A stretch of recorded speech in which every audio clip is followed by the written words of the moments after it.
اور جو ظلم پر خاموش رہا.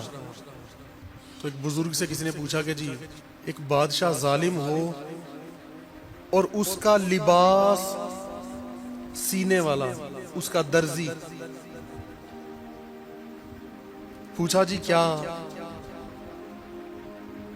وہ بھی پھر ظالمین میں شامل ہوگا؟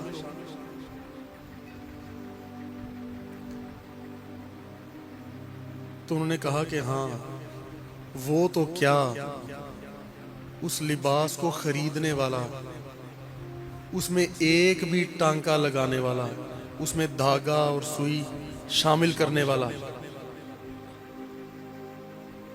سبھی اس میں شامل ہو جاتے ہیں. یا تو حکومت یہ کر دے کہ جتنے لوگ ملک میں سے یہ کہیں کہ ہم ان ظالموں کے خلاف لڑنے کو تیار ہیں، آپ کو اگر جان کا ڈر ہے تو ہم جان کی بازی لگانے کو تیار ہیں، ان لوگوں کو اسلحہ فراہم کریں، ان کو وہاں جانے کے جو سامان ہے وہ فراہم کریں، جو ان کی ریکوائرمنٹس ہیں، جو بھی انہیں ریکوائر ہے، جو ان کی ضرورت ہے، جو وہ کہیں، ان کو وہ چیزیں فراہم کر کے بھیج دیں. تو شاید کئی ممالک میں سے کچھ ہزار لوگ تو ایسے بن جائیں گے، کچھ ہزار تو ایسے ہوں گے جو جانے کے لیے تیار ہوں گے، جو لڑنے کے لیے نہ صحیح تو مرنے کے لیے تیار ہوں گے، جو جانتے ہوں گے کہ ہم ان سے لڑ تو نہیں سکتے، پر اتنا جانتے ہیں کہ رسول اللہ کی امت کی خاطر مرنے کو ہم تیار ہیں. لیکن یہ ہے بہت نچلی سطح کی بات.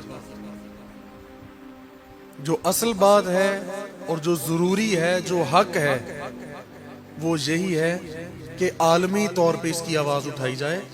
اس بارے میں آواز اٹھانے کا مطلب یہ نہیں کہ مذمت کی جائے. اب جب یہ معاملہ شروع ہو رہا تھا، مذمت تب بنتی تھی، اب مذمت نہیں بنتی، اب جواب بنتا ہے، اب جہاد بنتا ہے. اللہ فرماتا ہے کہ لوگوں تمہیں کیا ہو گیا ہے؟ وہ ہم سے مخاطب ہے، تمہیں ہو کیا گیا ہے؟ تم اللہ کی راہ میں کیوں نہیں لڑتے؟ نہ اپنے آپ کے ساتھ، نہ اپنے نفس کے ساتھ جہاد کرتے ہو، نہ ظلم کے خلاف جہاد کرتے ہو. تمہیں کس چیز نے غافل کر دیا ہے؟ اور اگر ہر ملک کی جو اقوام ہیں، جو قومیں ہیں، یہ ساری اگر اپنی حکومتوں سے اور اپنی فوجوں سے لڑنا شروع کر دیں اس بات پر، تو پھر تو یہ بھی ایک تباہی ہے کہ آپس میں ہی لڑ کے مر جاؤ. دشمن کو تو کوئی نقصان نہیں، اپنا کوئی فائدہ نہیں.